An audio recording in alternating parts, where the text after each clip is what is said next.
Okay, we are going live and we are live. Hey, everybody, welcome back to Mom and Pop Comics Talk with AWBW World's hosts, your comics parents. I'm Wendy Chintanner, Tyler Chintana. and we are here tonight with the first of our retailer series with our very good friends, Megabrain Comics in Rhinebeck, New York, which is where we happen to live. Um, You want me to bring them on? yeah, please, Let let's do me, it. and without any further ado, let me bring on Brian Tamm, Sean Michel. Welcome to the show. You're now, people can see you. Hey, Hello. what's up? and welcome on. I mean, this is a bit unusual, I realize, because we actually see you in real life. So seeing you on screen Yeah, isn't. we're all like a couple of miles apart right now. Yeah, yeah. Normally, when we have people on, it's like, "Oh, it's so great to see you. I haven't seen you in like a year or something like that because Yeah, we everything." just But saw you on Saturday. yeah, exactly. So That's little right. different, but you are a local comic shop, and your story kind of aligns with ours a little bit with coming into town and you opening up the shop. Because I remember just moving up here and walking through town a little bit and seeing this store that wasn't open yet that had a sign. I'm forgetting what it said, but it said comic Megabrain Comics coming Getting the soon. brown paper on the windows. Yeah, it was all like boarded up, and I was like, oh, good. We Like, were so excited. yeah, because when we moved, when we bought the house and planned the move, I hadn't seen that yet, so I just figured I didn't know if I was going to go mail order with comics or have Right. to drive to like a nearby town. So I was excited for it to come up, Or and just get comics in the city. yeah, Yeah, yeah. I mean, I'm planning on doing that, of course. Um, but then you opened up, and it was quite a neat little place. And you've had a few different places and an interesting journey. And so I thought you'd be great guests to talk about your approach to retailing, this town, your audience, and just the state of the industry overall, where it's going for retailers, and what you think is good or bad, or what we might want to look forward to. So Yeah, but also in mhm. keeping with Mom and Pop Comics Talk, both Brian and Jean are parents, We're and both pops. yeah, exactly both pops, you're and the only so mom I'm the only mom, but we for all this one. we for, yes, for this episode, but we all run family businesses, and we all have our kids and family members involved, and in fact, full disclosure. Our daughter Maddie, whom you guys have seen before, is friends with Jean's son, and so it feels like a real little community. But that's Yeah, also part of this. Like, how do we balance family with being in the comics business? We talk everything from co-parenting to co-publishing to making and selling comics. So that's all part of this show. We want to hear it all. Yeah. ooh, cool. So yeah, I mean, John, maybe you want to start us off since you started Megabrain, both as a company and the store. Well, I, Yeah. I I remember when you came in Mm-hmm. like a week or so after we opened, and we're like, hey, I live over there and I make comics. And I was like, oh, cool. Yeah. And yeah, and then like every week after that, I'd see you and Lucy and Maddie, and going to get smoothies and stuff like that, which was cool. Yeah. You know, a big difference from where we are now was just like a tiny little shack, with not a lot of room for anything. Yeah. Um, I mean, I'd say that we were locally critically successful, Yes. um, but not financially. Mm. Because I mean, until Brian came along, I was spending, like, from a retailer standpoint, you want to, like, spend the money that you have on your inventory, but I was spending all the money that we didn't have. Mm-hmm. So I was like, I was getting, God, I feel like 10 to 15 diamond boxes a week. And, it was an 800 square foot, room essentially. And like, I was getting way more product than I needed. And then that was, a year of doing that. And that was when we realized, like, oh crap, we have to close. Mm-hmm. And, kind of shot a flare up in the sky. And a few people came out of the woodworks, but Brian was the only local that kind of came in, and he and his daughter Daphne used to shop there. So, after kind of talking through with everybody, he seemed, like the best fit, and kind of had very similar ideas of where, like, we both had similar ideas of where we wanted to see the shop go. Um, and thankfully, he's also the person that watches our checkbook. Brian, you came in and put the I don't know, the clamps down on the spending and the balancing I the. still have to hide the checkbook. But so how do you feel like you changed the store or added to the store, Brian? Well, we definitely kind of looked through what we were getting and decided to let's slim down the amount of stuff we were getting, and then we started, like, well, what else can we make money on when the mom comes in and just stands there for 10 minutes while the kids look through comics, like, what can we sell the mom that also the kid would be into? So, we started getting a little kitschy, just little air fresheners and funny, maybe books that were just funny, as opposed to, a comic book. Just to try and expand, what we had for sale and still keep it fun. Yeah. I think once we kind of started getting more like novelties and like, kind of stuff that I don't know, you'd find in, your local like magic shop or joke shop and stuff like that, then, we started to see more and more people shopping as opposed to just sitting in the lounge. Oh, for people that don't know, we used to have a lounge, essentially a living room in the shop. Yeah, we used to call it the clubhouse, right? I Yeah. mean, that was how it felt like, which is why it was so great. You said it was very well received by the community that knew about it. It was a great little atmosphere, and it was nice to go in, but it was small and it was a little out of the way. Yeah, we both were like really just, we can't get rid of the couch, we can't get rid of these chairs. No, but the room was so small. There was like, well, where do we put the product? Yeah. Right. And so slowly, like, okay, the couch left, and there was just 2 chairs, and then 1 chair, and then we're like, all right, chairs are enough. Yeah. Well, and it was great because I would just go and sit down, and Lucy would sit down. We would read some stuff, and we were certainly customers too, so we were buying stuff. But it's not exactly the ideal model to give up a lot of your real estate for people just hanging around. Yeah, especially when it's like a third of your real estate. Right. It's also the nicest room in the whole, like, it was kind of broken up into 4 little tiny rooms, and it was the nicest one with the windows. Yeah. Having said that, though, I feel like the intention was really beautiful because it was to like create a sense of community and make like a welcoming space for kids to hang out and to talk about comics and to be like really fully immersed. So I thought that was awesome. Well, that was like one of the reasons I did it was because one of the things I hate about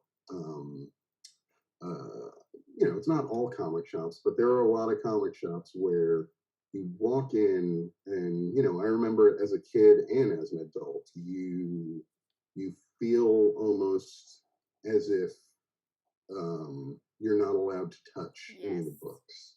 Like you have to ask permission. Oh, can I open this? Can I flip through this to see if I like it? And you just get this sense that they're like, just grab something and buy it. And it's like, well, how do I know if I like it or not? So right from go, it's like I kind of built that lounge, and I had put a sign on the wall so that said, what was it, like, grab something to read and sit for a spell or something like that. Yeah. And I always like encourage the kids to like look through some comics to see which ones you like, because the other thing is, up until a few years ago when we opened, for the most part, the kids in this town had never really seen like a comic book. Like they've seen graphic novels that they have in like their school libraries and stuff like that, but most of the time when any kid came in, they would be like, oh, I've never really had any comics before. So it's been this process of like kind of introducing that concept to people. And there were times that moms would sit down with them and be like, can you kind of show us how to read this? And you know you don't think about that as a person who's been reading these things forever, but it's like, oh, if you like crack this open and you've never seen it, like it looks like insanity. Yeah, I mean, So it's a new sort of language for the brain to process. yeah. Hmm. So 4 years later, I kind of feel like you know, we did the job of like creating the comic book cult here in Rhinebeck. Totally. Totally. It's Yeah, really interesting that, our younger daughter, Lucy, who's now 6, has grown from being a toddler to being a reader, at and yeah, through your store, you know? yeah. And I really don't think that I've encountered a comic shop or a kind of like retail, even a retail book space that has been so welcoming to small children too, and also to girls to really, get into the books and to feel welcome, not just in the store itself, but in the experience of touching and reading and, Well, getting into it. that was important to me also because your stereotypical comic shop doesn't want you to touch anything. They, if you bring kids in and you're like, hey, do you have any comics for kids? They're like, here's the kid comic book. And Yeah. And they're off-putting for if girls they know too. where it is at all. Hmm. And then more often than not, like girls don't feel comfortable in Yeah. them. So I wanted to make sure that Megabrain was always a place that, like, when you walked in, no matter who you were like, "Oh, this is cool. I want to stay here for a while." And I can. It's pretty. I'm pretty confident in saying that like our kind of demographic is pretty equal across the board. We have like an equal amount of kids, adults, men and women, boys and girls that Yeah. all kind of come in to shop for stuff. And Hmm. now it's like it's really exploded once we kind of introduced like more of the nerdy pop culture stuff, like the novelties, albums. I mean, the arcade. That was the other huge thing that happened in just before we left was introducing the arcade into the back room, which was another huge part of that tiny space that wasn't generating any money Yeah. until we, threw some quarter eating machines in there. Nice. Yeah, Yeah. we definitely dropped some quarters there. Yeah, your daughter and my daughter beat the Simpsons game one day. It costs a lot of money. I did I not remember know Oh that. yeah, Yeah. That's how they do it. The more money just you popping spend, the quarters in. Yeah. yeah. Oh, I didn't yeah. know that.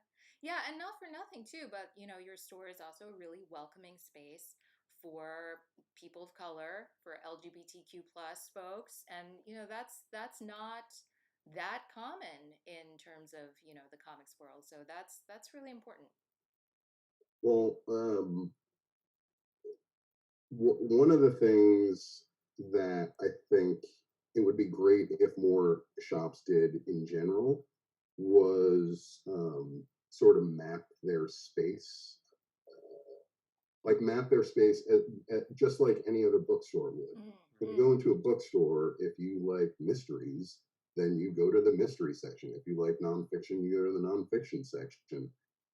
Yeah. A lot of times comic shops it's just like here's new releases and here's everything else, Yeah. and and a lot of times it's like and then here's everything else in these random boxes. Yeah. And so Some are on the floor and they're under this table. And hold on, let me get 5 more boxes for you to look through. yeah, and so kind of having our shop where it's like, oh, here's the kids section, here's the mature section, and then like you break that down to like here's our LGBTQ section, Mm-hmm. and here's our section of like kick-ass lady comics, and make it easier so that when people come in they can find something that they identify with or just whatever it is that they're looking for. you don't have to be LGBTQ to read those books, and you don't have to be black to read black stories. But if you're interested in that stuff, here they are over here and over here and over here, and it just seems like, I mean, it not just seems, but it's kind of basic retail alchemy, Right. if you would, make everything as simple as possible for your customers to find what they want. It also makes it easy for people to shop for someone else too. Yeah, exactly. And I feel like we've quickly become one of the go-to places where, like, every month parents are like, oh, so and so's birthday, we got to go to Megabrain. Perfect. And I love that. Like, that's awesome. Yeah, yeah, that's great. And how do you think the different sections, like, because you said you're such like a more pop culture shop, and it seems like you've almost got this identity of this town, um, I don't know, like shopping spot of getting different things. Do you think it helps cross promote the different sections? I mean, you've got the skate shop, you've got posters, shirts.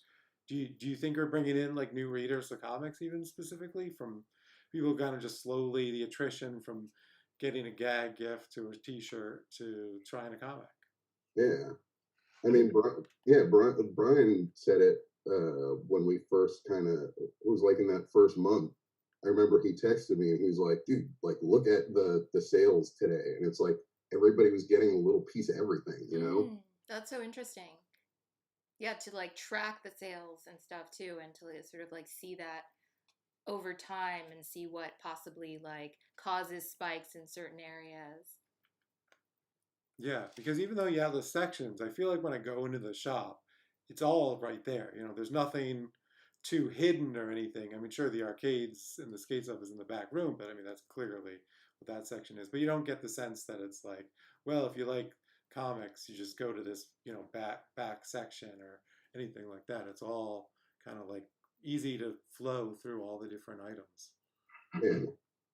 We just keep moving stuff around every couple months, though. You do that too. Well, that makes it interesting. Well, it's so different. It's just Yeah. everything on wheels. It just everything moves. Mm-hmm. Oh, it's so much easier when it's on wheels. I don't know if you guys remember, um, in the old location, I would kind of change things around Yeah. frequently, but it was always just me. Yeah. So I would do it over the course of like a week. Mm-hmm. And so there would be these times where for a week the place looked like a bomb exploded, and it was like everything was everywhere. And now you know we have stuff on wheels, and then we have nights where we go in there and we just kind of like bust it all out, and then that way you know people don't have to walk into chaos. Right. Yeah, I can imagine that would be difficult. Um, so I think we kind of glossed over for anybody following along. So you were in this really cute small um, shop that people in town knew about if you knew to go on the side road. Um, and I think there was always sort of a question, probably in both of our minds as I'm watching this, like, will more people learn to like come back here? But you just don't get the flow even for like in town. So shortly after Brian, you joined in, right? Because you joined in first before the move, right? That wasn't exactly associated. But then, Well, no, I was there yeah. for before we moved, like 6 months. Okay, Yeah. yeah. That sounds right. Yeah. Yeah. Right. So tell me about that, like the opportunity that came up with the decision for the move, and what was involved there. Oh, what was like? Well, John and I were working in the store a lot Mm-hmm. back then, and we'd be like, there'd be days where there, would only be 8 people coming in, and it'd be a beautiful summer day, and so you would just wander out and you'd walk onto the main drag, and you're like, oh, there's 100 people right here, but no one knows we're back here. And we had actually were trying to figure out how to like rent space on other buildings for signage. Oh, I forgot about that. We were talking to some owners of buildings to be like, can we put a sign? Because we weren't allowed to put signs, on the road or anything. So we were trying to rent the sides of buildings to, Megabrain this way. Yeah. Yeah. But luckily that space came up. I know the landlord, and I was sitting in traffic, and I'm like, wow, this this building looks like it's been empty for a long time, and there was a real estate office in there, That's right. but I mean, they know they weren't doing any business out of Oh, there. And I called him, and he's like, "Yeah, they're moving out in a couple weeks." So it just worked out perfect. That's awesome. Yeah, yeah, that's and great. it's like 4 times as large as the other spot. So Yeah, and you're right on that main strip in town. You've got that big display window where you know just fill that up with lots of interesting things. Pretty close to the corner too, which is, yeah, prime for retailers. it was an instant, like just the first week of being open in that spot was like it was so eye opening, like such a huge difference because like there would be like days where it's like sometimes not even 8 people would come in. I remember being in there. It's like we made $16 today. Ooh. And it's like, oh crap! Mm. Like it's like how much longer can this go on? And it's it is what it is. Like anybody that's thinking about starting like a retail store or some sort of business, like a physical brick and mortar business, like location really like that is number one. Yeah. Yeah, To like And you also had twins, like during that time period. oh well, yeah, that was Yeah, that. exciting. yeah. I mean, big life I mean, moment. Yeah, we still have the twins. We didn't yeah. get rid of them. That didn't change when you Um, moved. You didn't be like, well, we got a better location now, so yeah, yeah, anybody want these kids? yeah, um, yeah, it was cool. Like we started, and it was like it was mom and pop and Diego, yeah. and then we weren't even the first people to. It's it's cool how many babies have kind of come through there, like our regular customers that like since we've opened, it's like, hey, we just had our new baby, and now they're kids, and Mhm. it's I don't know, it's very cool. I love the fact that we kind of have this place that's it's like part community center, part hangout, part I mean comic book stores and the comic book stores that sell vintage comics, in my opinion, are also kind of museums. Mhm. Um, and I don't know, it's a wholly unique type of place that somehow has been made from all the spaghetti that we've thrown at the wall. Right. You guys Yeah. are also super supportive of creators, though. Oh Local yeah, creators in particular. So, yeah, I mean, I feel like that's also something that's not super common. I mean, there are definitely some stores, certainly our favorite stores are very supportive of creators and also small publishing companies like ourselves, but that's not the norm. So tell us about why you wanted to do that and like what does that do for you guys?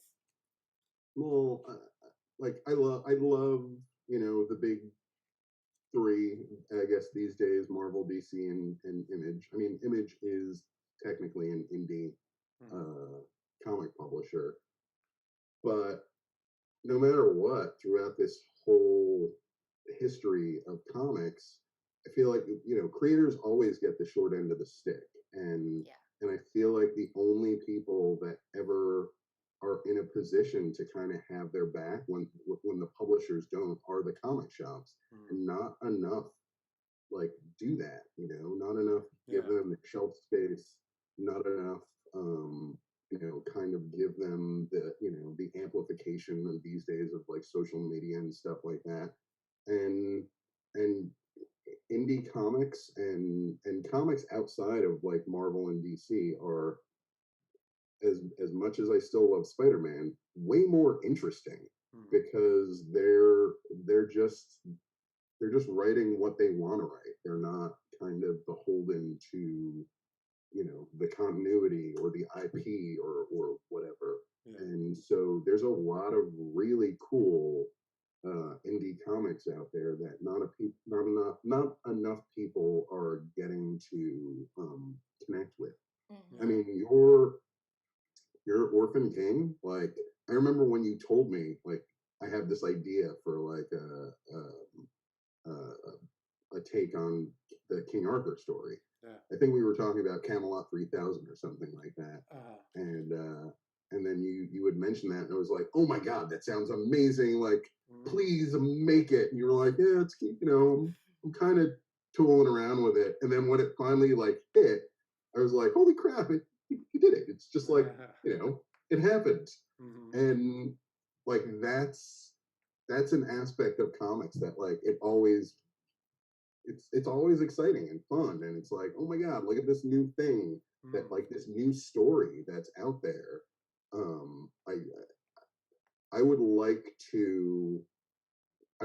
to get to the point where like Megabrain has enough kind of weight where we could do something like, hey everybody, we're like featuring, you know, this whole new line of comics from this publishing company this month, and like actually have that like, budge the needle. Yeah, I think that that's would be awesome. cool. That's Yeah, awesome. I mean, I think it just makes good sense. Small businesses need to support small businesses, right? yeah, Like who else is going to be there for you? yeah, exactly.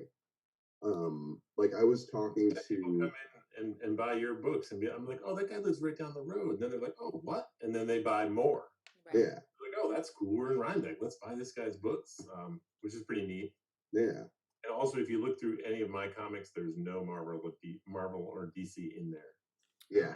Yeah. I've kind of left it in the past. Like I read a lot in the 80s and 90s, and yeah, I mean, I still sort of have that affinity to those characters, those superheroes, and how we get to see them on the movies, and that's always exciting too. But I've just sort of moved away with that because it just seems like it's the same characters, and nothing against people who are creating them or whatever. But it's like I start to get confused in my head too because I remember who they were in the 80s and who they are now. I mean, I guess that makes Well, me sound like an old man, but I'm like, I they don't remember allow the that. characters to grow. So Yeah. if if you're just trapping your stories in this perpetual loop, it's boring. Mm-hmm.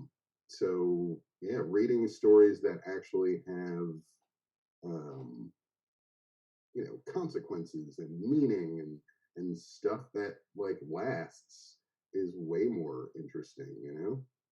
Yeah, for sure.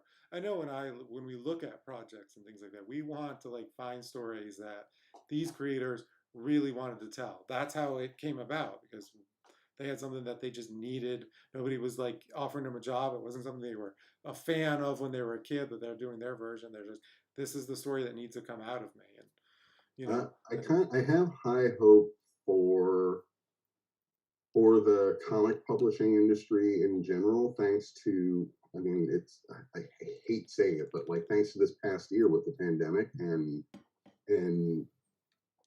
starting with DC, I don't like the way that they did it, but after I guess having their lovers spat with Diamond, and the next day just being like, we're breaking up. I mean, it sucked for a little while, but them breaking away and going to a new distributor, like that was like the seed that then brought Marvel to that same place. So the fact that Marvel and DC have now kind of gone to new distribution, new bigger distribution, and distribution that has the infrastructure of like global publishing. I think this is like the beginning of really major change in the comics industry for the better. Mm-hmm. Oh, that's Or good. just a new evil empire that's being created.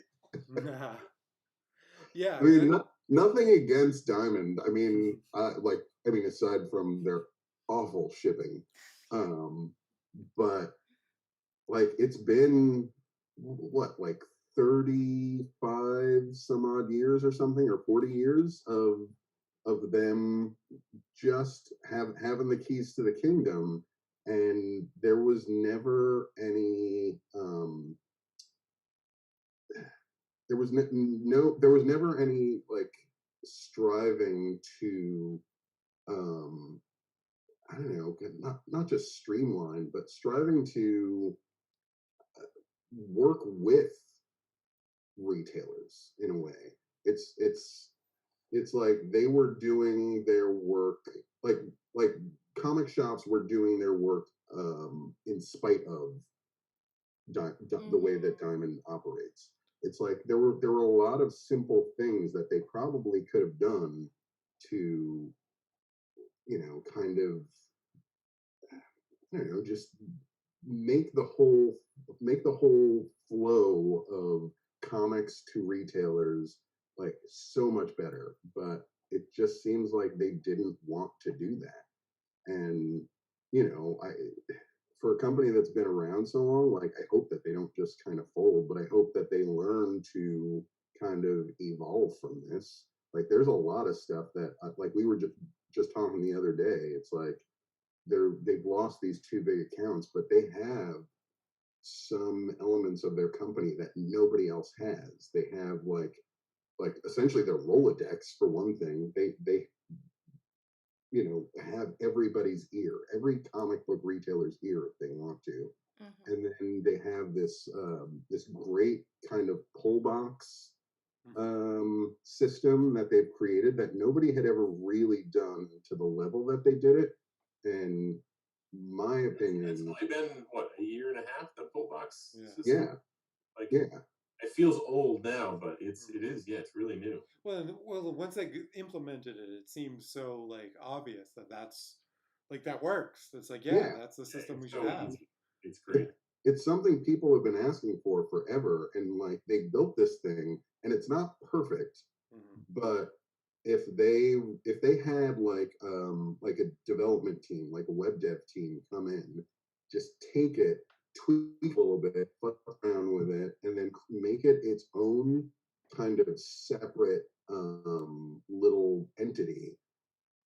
Every comic book store, every like possibly bookstore would be able to use this system because these period everybody wants to be able to still get their monthly comics. Hmm. If you make it easier for them, I would pay like some bucks every month to make sure that we could, you know, have an easier system at managing all of our customers' polls. And they just kind of have this thing as a like, hey, use this thing, yeah, sure, whatever. And it drives me crazy. Like, it could be so cool. Yeah, yeah. I certainly enjoy using it. Yeah. And Oh you, yeah, from a customer yeah, yeah. side, I just it's probably super easy, like fun. Yeah, it's super easy when someone posts online that their comic is available for pre-order. I know I can just go on to Previews World online and hit order, and It's all connected with the shop. Or I can just do the catalog each month rather than get that big stack of things. I can just choose through the menu bar, like image and the different company Yeah, names, and flip through. Yeah, that catalog, which that, man, I've known about that catalog since I've been in the industry. yeah. Um, If they were able to make it where um it's not doesn't have to be previews, but Mhm. if they were able to aggregate all the data where it's like you just go in and it's got all of the DC books that are coming in, and Yeah, it's got all the Marvel and the Image and the Oni, and just aggregate all the different comic publishers' data into there yeah. so that the reader can go in and be like, oh, I want this, and it goes right to us, and then we can just order it for them Mhm. without spending like, you know, 3 hours like going to this website and then doing this spreadsheet and doing this one. And I don't know, Yeah, it just seems like a no brainer. yeah. They might get there eventually. I can tell you from the other side of it too, from a publisher side, that stuff all gets up there just Yeah. simply by the persistence of the publishers to keep emailing until they get the right person to make sure their listing and their image and their preview Really? pages. It's just super manual. Like, oh, I just look at the date, time to email, so I won't say their names at Diamond. Like, hey, your catalog is gonna come up. Please make sure this is listed. Here's a link, and then you'll see part of it go up, and then you'll be like, just confirming you also are going to put up my preview pages at some point, right? And it's all just manual emails reminding these people that work there that I've just learned their names because it's just so and so at Time in Comics, and I don't even really know their job description or where they're at. I just know to keep emailing them until it's fully listed and up. And we've had problems with covers and not preview pages and things like that. And Oh, there's nothing to do God. but just keep emailing until they get it right. And you see, this Uh, kind of skill set comes from parenting, right? It's Yeah. useful yeah. when you have a 14-year-old. You know how to keep poking somebody and nagging somebody. Oh yeah, especially after this last year of Yeah. school. Oh, Yeah. yeah. Speaking of which, okay, so the pandemic. Mhm. Yeah. How did you guys navigate the pandemic? You seem to have, we're not at the other side yet, but there's light at the end of the tunnel, and the store is doing great. How did you guys do that? You want to feel that one, dude? Well, it was awful. Yeah. We had we were still paying rent at the old place, moving over, so we had paying two rents at a time, and I think it took us close to 2 months to get that shop ready. By the time we put enough lipstick on it that it was able to go inside, and then we opened and we're like, wow, it was so worth it. We were selling books that John had bought from the first order he had ever placed, Wow. and selling them in that first weekend. And we were about a week and a half, 2 weeks Yeah, open before yeah, everything it was like 2 weeks. and we're like, oh, that's it. I mean, it's over. What do we do? Mm. Yeah. And then we're like, well, I guess we got to get everything online because we had nothing online, right? Nothing. No, it was impossible to put everything online. We had like 30,000 comics, Yeah. so you know, like it takes a lot to do that. Yeah. Yeah.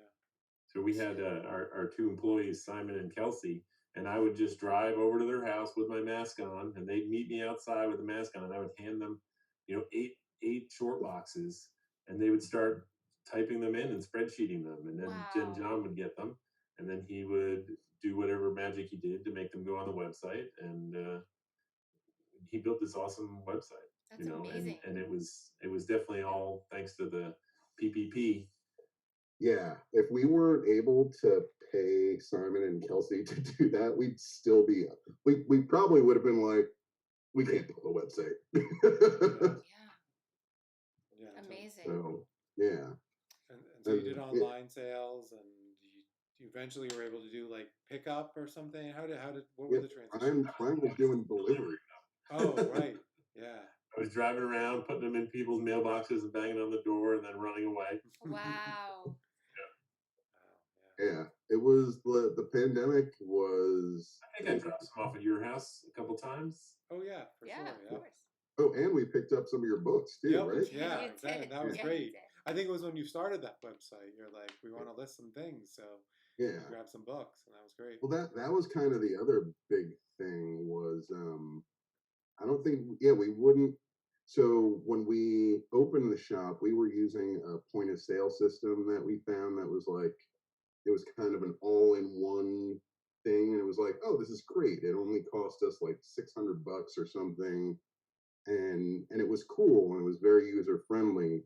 But then once Brian started kind of digging into like the monthly costs and stuff like that, and then like looking at like their contracts and like mystery charges, it turned out like they were just kind of fleecing us. Hmm. Wow. So um so that's when we like once the pandemic kind of came around, we wanted a website. That's when we started poking around to see like what other options there were because we couldn't use their system to put it up on our site. Mhm. And that's when we found Shopify, which was like perfect for what we wanted. Oh, good. Yeah, I've noticed actually that a lot of the sort of like small batch, small retailer, handmade companies use Shopify. Some of Yeah, my favorite ones. So that yeah. makes a lot of sense. And then there's definite like bigger systems that we could use, but like you said, for like a mom and pop operation, like you want something that you can just kind of plug and play, and that's exactly what it was. Like, it had the components for us to have, a point of sale and register in the shop, and then that connects to our website, and like they have a website builder, so like in templates and stuff. Oh, cool. So yeah, so we I was able to kind of like piece that all together, and then while these guys were uploading or were spreadsheeting like all of our books, then I was figuring out how to like use it. And of course, now you guys are using it more than I am. I still don't know the magic. I just type some stuff and I hit enter and upload, and then all of a sudden it's on the website. I'm like, this is amazing. Wow, that's great. So in the store during the pandemic, how have you guys navigated the difficulties around masking? I feel like I feel like the store has been like a little bit of a lightning rod for stuff because, all the sort of like issues with the election and all the MAGA people and then all the people refusing to mask. So like tell us about that. I mean, Talk about the trampoline. so we always like, I don't know if you guys remember, like on Garden Street on the front door, we always had like our Fight Like a Girl, Yes. on the door and everything like that. And then when we moved to this space, we couldn't really do that on the door anymore. So we just created an end cap that we could, switch out books, like a little featured section. So we could do Fight Like a Girl or, like Black Stories or something.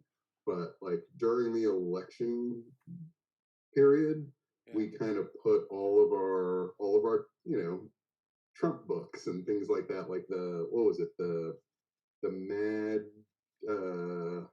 what was it called? Mad About Trump, the Mad magazine. Yeah, Mad About Trump.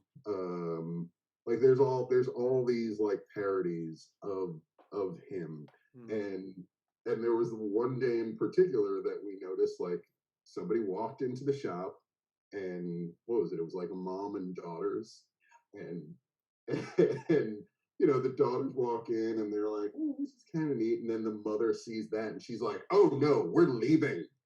And like as soon as she saw those, and from then on, we started calling that spot the trampoline, because like as soon as you walk in, it just boing.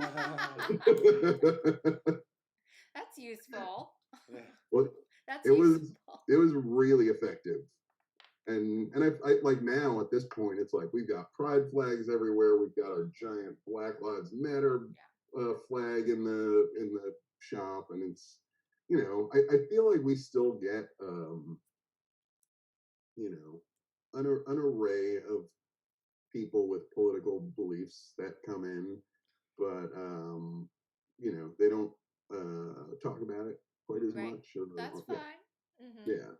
I remember once in the old shop, I walked in and you were talking to this dude, and he was wearing a Confederate flag on his hat. Oh. And I was just like, Yeah.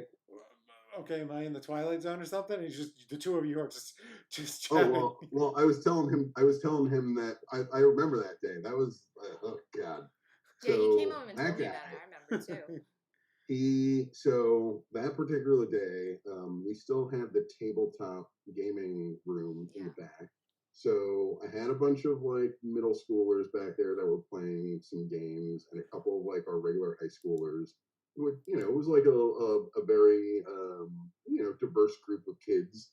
And then I think maybe there was like one other customer in there. And this guy kind of walks in and he's just kind of looking around, and he's got like a Confederate flag hat on. I was like, oh God, really? And, I'm like, hey, how's it going? If you have any questions, let me know. And he's like, oh yeah, sure. And then, he just goes about his day.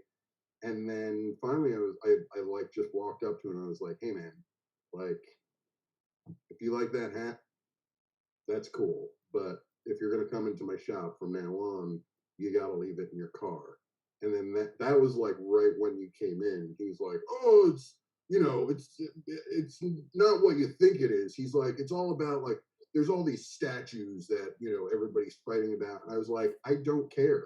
I was like, that hat is needs to leave my store.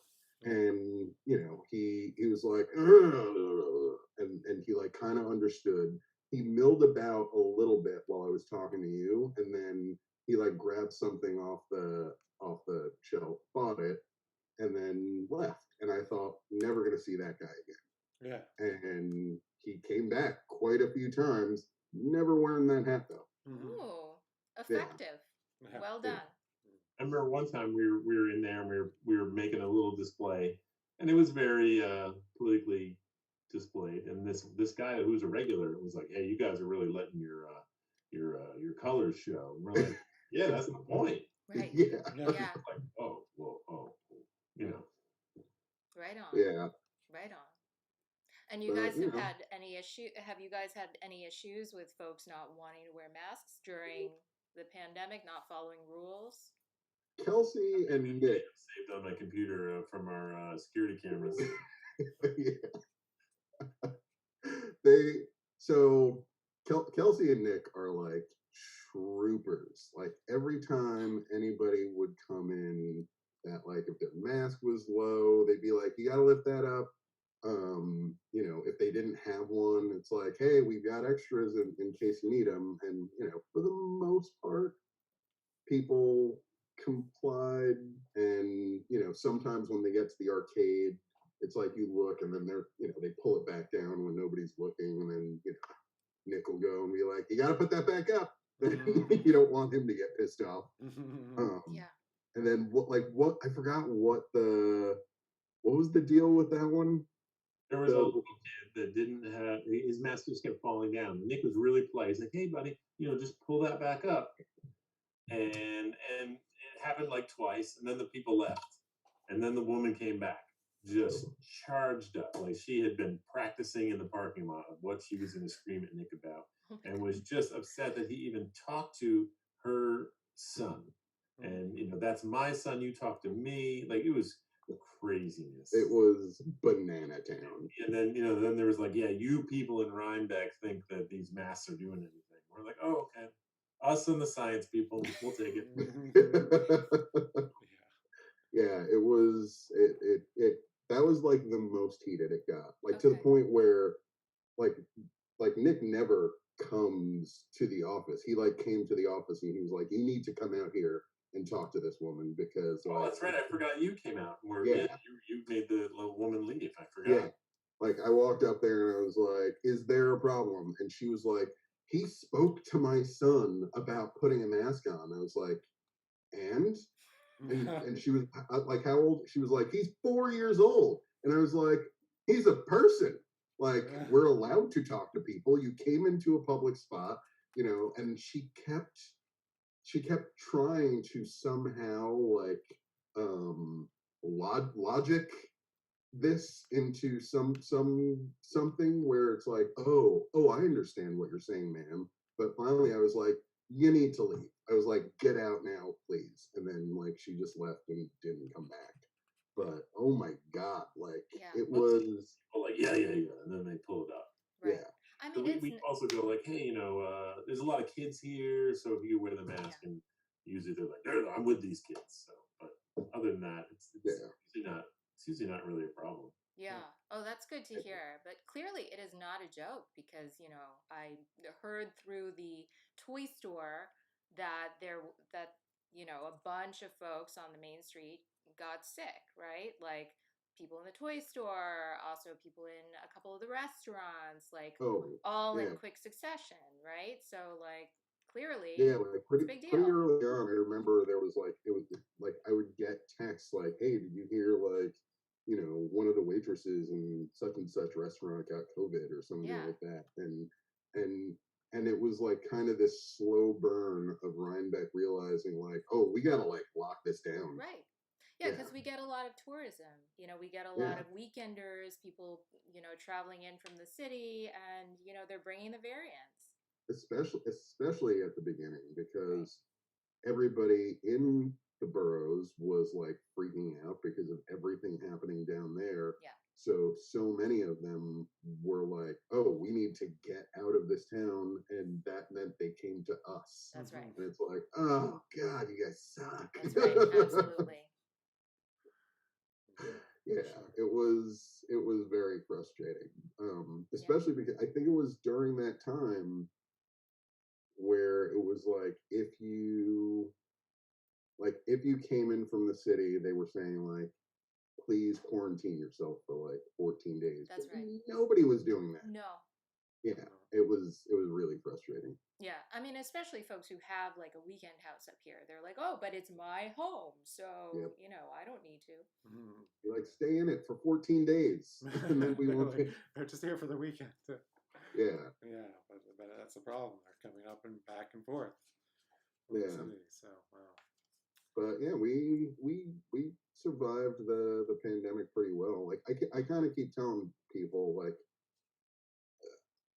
it kind of makes sense because everybody was stuck home with their families. Like, you know, kids and parents had nothing to do, and we're the shop in town that has comics, games, and toys. So, we were able to kind of like keep our head above water for, a bit. And there was a long time that I remember I'd be looking in all the catalogs and all our vendor websites, and I just wanted to buy stuff. And then Brian's like, we're not buying anything this month at all. And it's like, it's like you just want to like, but there's new comics and new toys coming out. But When do you feel like business started picking up again?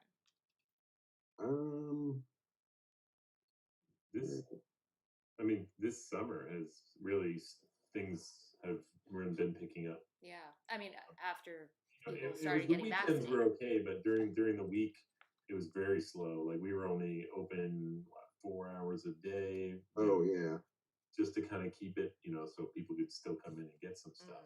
But Oh, and we were wasn't there one point where we were only open 4 days a week? I think so. Yeah. Yeah. Because we were closed for probably 3 months straight. Yeah. Just totally closed. Yeah, and then we opened slowly, like 4 hour windows, and Yeah. trying to figure out if anyone was even going to start coming in. And then the weekends started getting better, Right. and then now summertime. It has been great. Yeah. Yeah. This is like our first real summer. Like Yeah, this is last Megabrain's summer- first real summer ever. we were closed. Yeah. Because summertimes on Garden Street were, they were summertimes on Garden Street. It's like we'd get 6 people in a day instead of, the 3. So yeah, it's been cool. I don't know. I'm like, we were open for the holidays. Were not Holidays we started opening a lot. Like I think we had pretty long hours. Yeah. God, it's so weird. Like it's all like the past year and a half is just all It's like just a blur. Yeah. I can imagine. Do you have a sense of where you think things are going? I mean, how do you expect the fall and winter? Are you anticipating anything? Well, so the arcade is about to we're about to expand it. Like the whole back room will be a full arcade again. Okay. And so, I'm anticipating that, will be like the cozy spot to go kind of hang out in the winter. You gonna sell some hot chocolate back there? I'm like, Yeah. yeah. But and then having like, I don't know what to expect from the holidays. Like, fingers crossed. Like it's weird because like I feel like we were lucky to have gotten in, even though we only had like a couple of weeks before we opened. We were like really lucky that we got into the spot, because if we didn't, if the pandemic hit while we were still on Garden Street, like there wouldn't be a Megabrain. We'd probably just been like, well, that's that. Yeah. You Right. know, Yeah. But we had just done so much work. We're like, no, we're gonna figure something out. You know. Yeah. yeah. Well, that's great. Like we just did so much work, and we saw like we got a little taste of what it would be like to actually just have a business there. So I feel like that those two things made it where we were like, all right, let's just keep going and see where this goes. Yeah. Yeah. Yeah.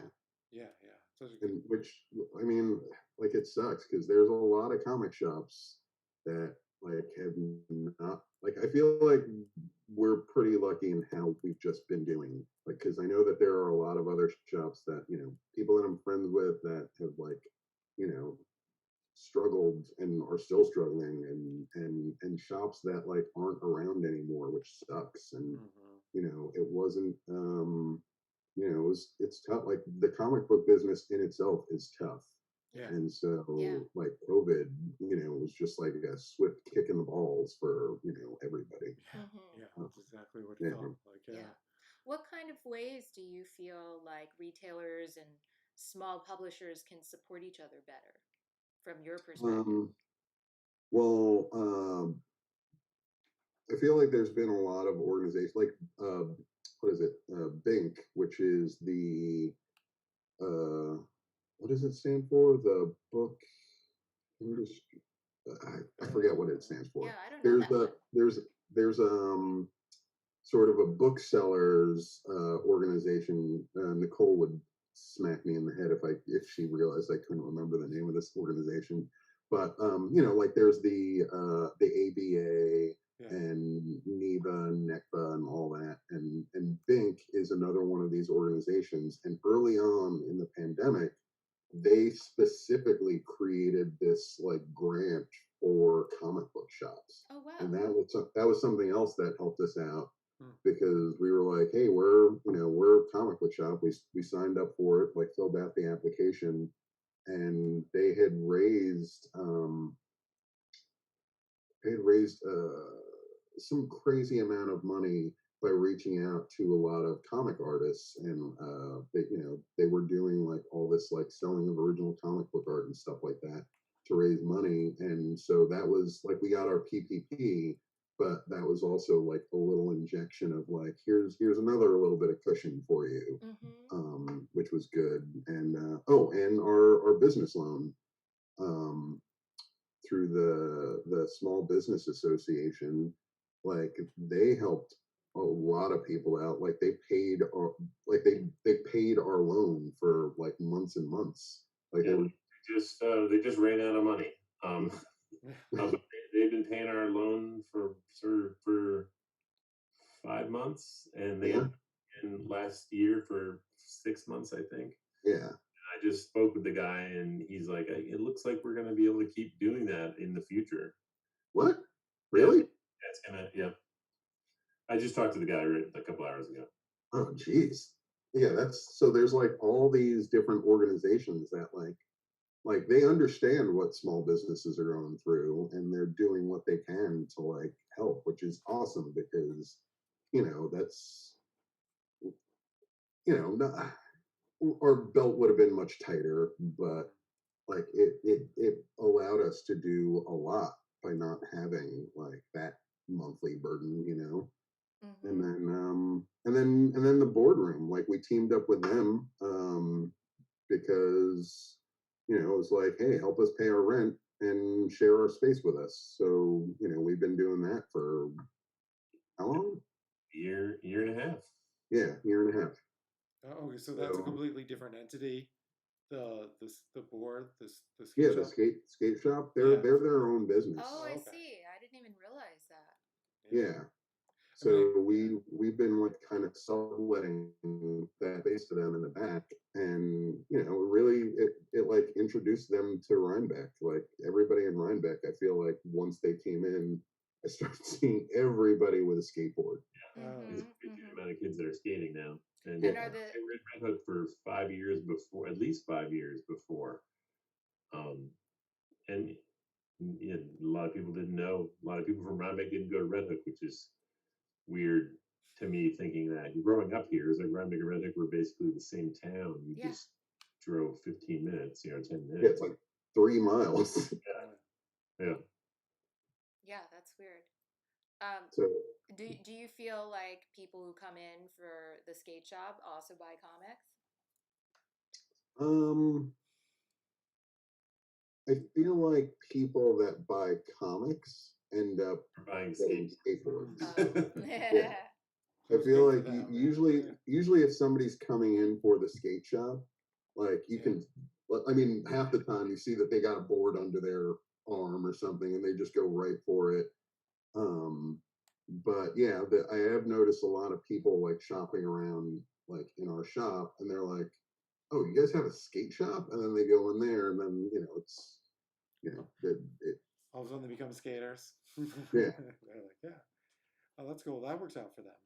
So, yeah. are they staying in there? Because you said the arcade was expanding. No, they're actually about to move into their own space. Oh, okay. Where's that going to be? In Rhinebeck. Yeah, okay. Where have they decided yet on I'm not 100% sure. I think he's choosing between like 3 different, like he has to choose between like 3 different spots. Oh, okay. Wow. Nice. Yeah. Cool. So are you going to get some new games or bring some ones out from the back to fill in that spot? My garage is immovable right now. It's terrible. Yeah, we just picked up a Cruisin' USA. It's a driving game, which is a pretty good one. And we got Joust that I'm working on, Oh, and nice. Old school stuff. Yeah, love it.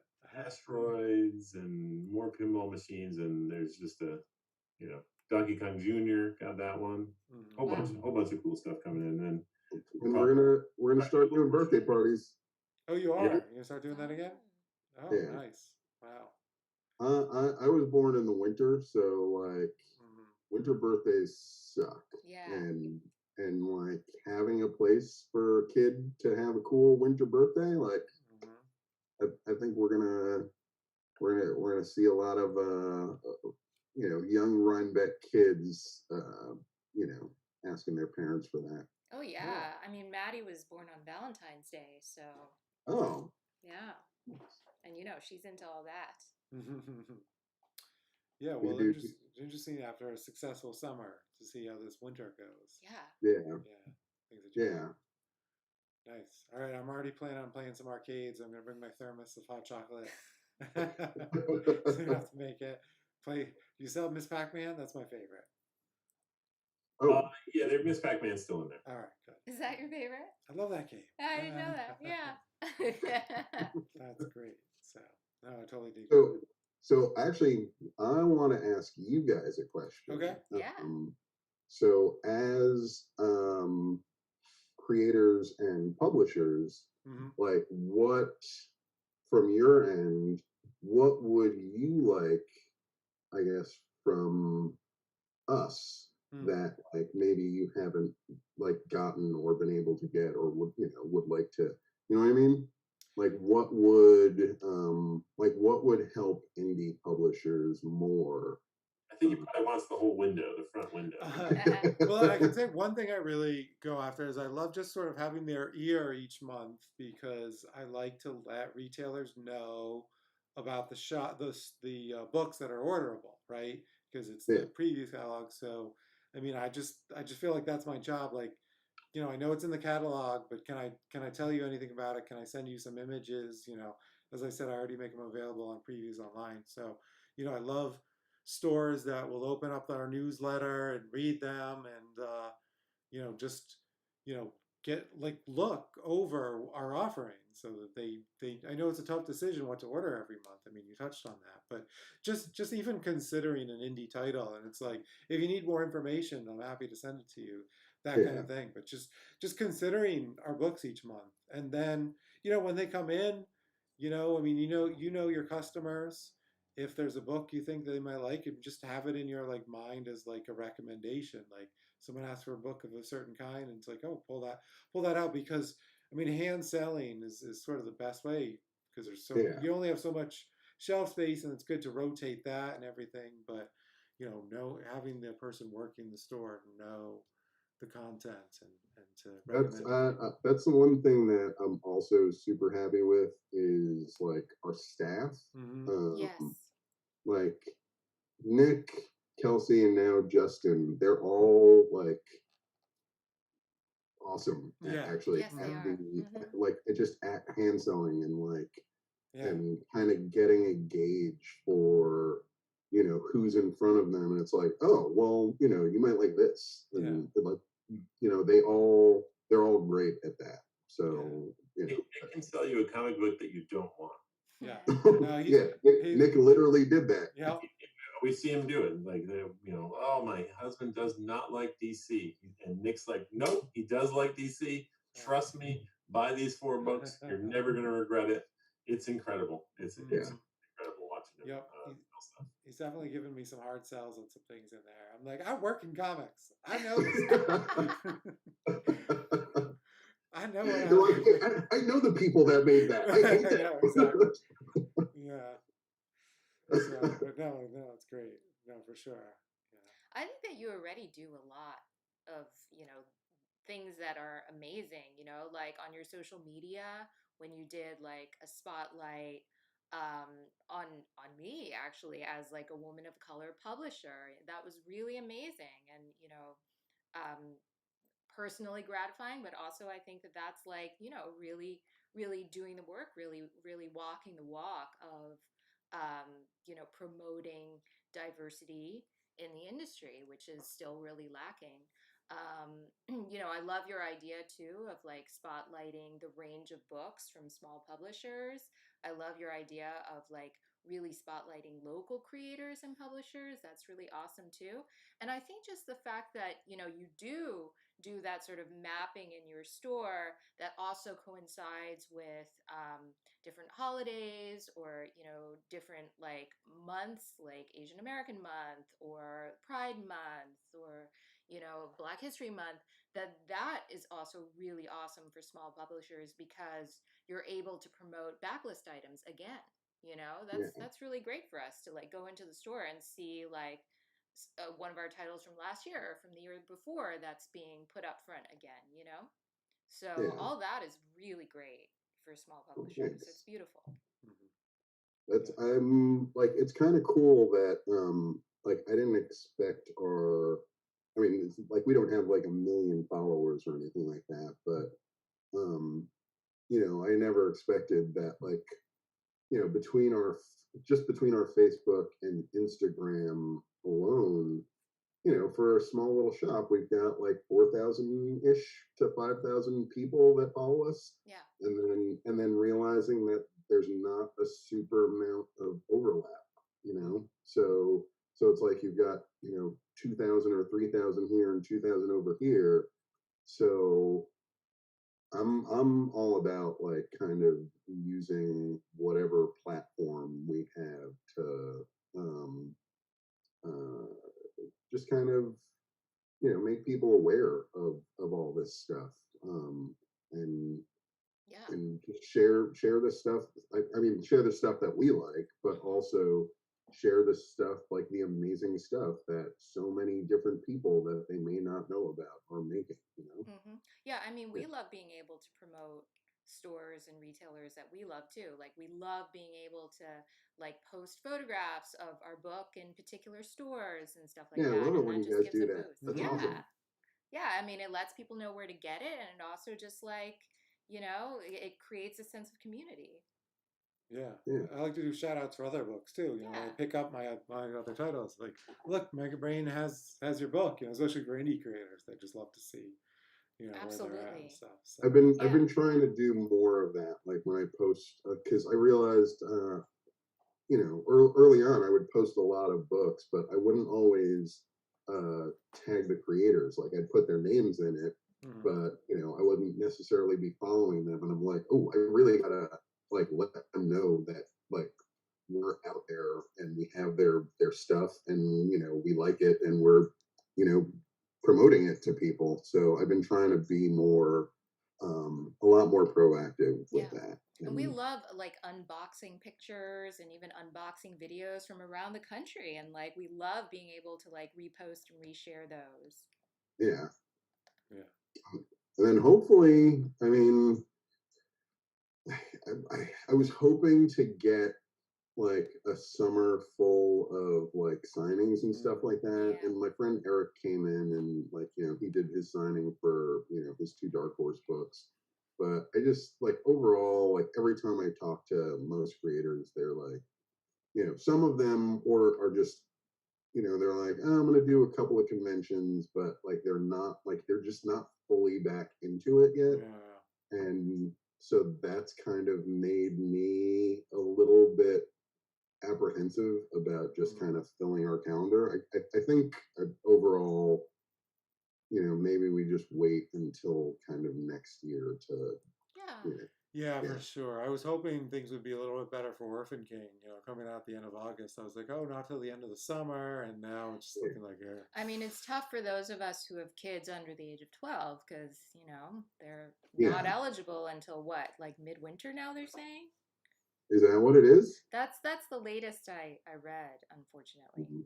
I hope they expedite it, seriously. I mean, Yeah, I mean, it's crazy and it's frustrating, but I also wouldn't want to be in charge of like creating the infrastructure and logistics of Yeah, vaccinating a country. yeah. So, you know, yeah, but yeah, I think overall maybe next year we'll try to do like a full slate of in stores. cool. Because I Mm. mean that's the other fun part about having a comic shop is having creators come in so people can meet them and like Hmm. you know just kind of have that engagement that they don't get unless they're like at a convention.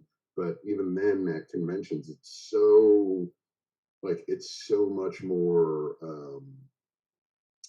I don't know, just like it's awesome, but it's a little bit more overwhelming than say like going into a local shop and being like, oh hey man, like how's it going? I love your books, or going into a local shop and not even realizing like, hey, somebody's here signing something, Yeah.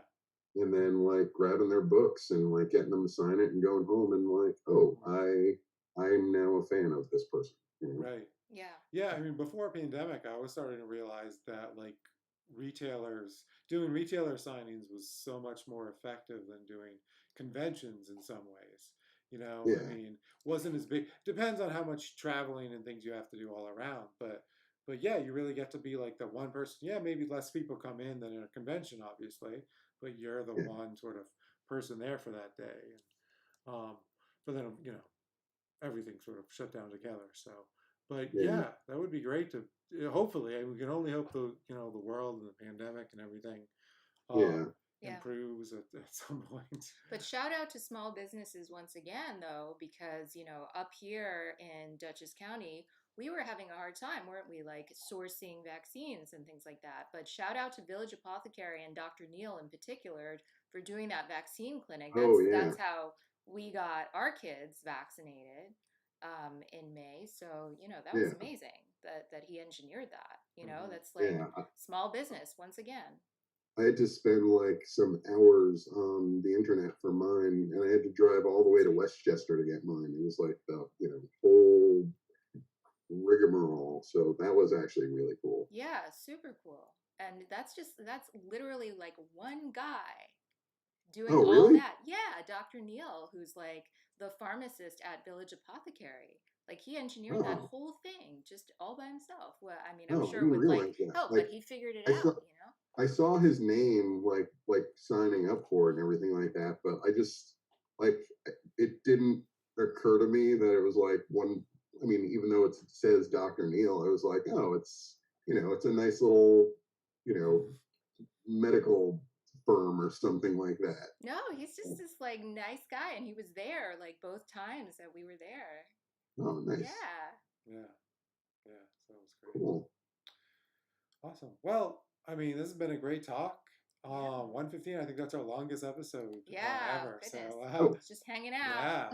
yeah. So it went by great. So awesome. I mean, anything you want to leave us with? Anything we didn't touch, or anything you want to make sure people know who are watching this, if they've stayed with us for an hour and 15 before we sign off? um, yeah. Go if you don't know where your local comic book shop is, go find it and go buy something from them. Or if you don't have a local comic shop, go to megabraincomics.com and buy something from us. Yeah, and I'll send That's it to right. you. Yeah, and if you happen to swing by Rhinebeck or be anywhere in the area, we highly recommend you come by the shop. Maybe we'll be there.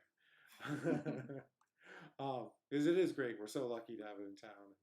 We're really thankful for you guys putting such hard work and being persistent and not giving up on this project. We hope it only just improves from here. And thank you for coming on the show. This is a great talk to start off our retailer roundup. Yeah, this And was fun. yeah, I can't wait to see Katie. yeah, Oh, next yeah. week. And so we'll do that now. So on that note, let us switch screens again and we'll do our little sign off. You guys can hang out here and we'll let you know when we're no longer live, so you can say whatever you want. But I'll switch out and we'll do our little sign off and we'll be right back. All right. Nice. All right. Well, thanks for joining us for Cool. our first retailer roundup. We've got another one for you next week. Books with Pictures. Katie Pride will be on. Another mother, parent, and comic shop owner all the way out in Portland. So we'll get different part of the country, but same topic. The industry, how it's doing, running a retail shop, and raising a family at the same time. So we'll see you back then. That's right. Thanks so much for coming to Mom and Pop Comics Talk this week. And don't forget to brush your teeth, wash your hands, and read your comics. See you next time.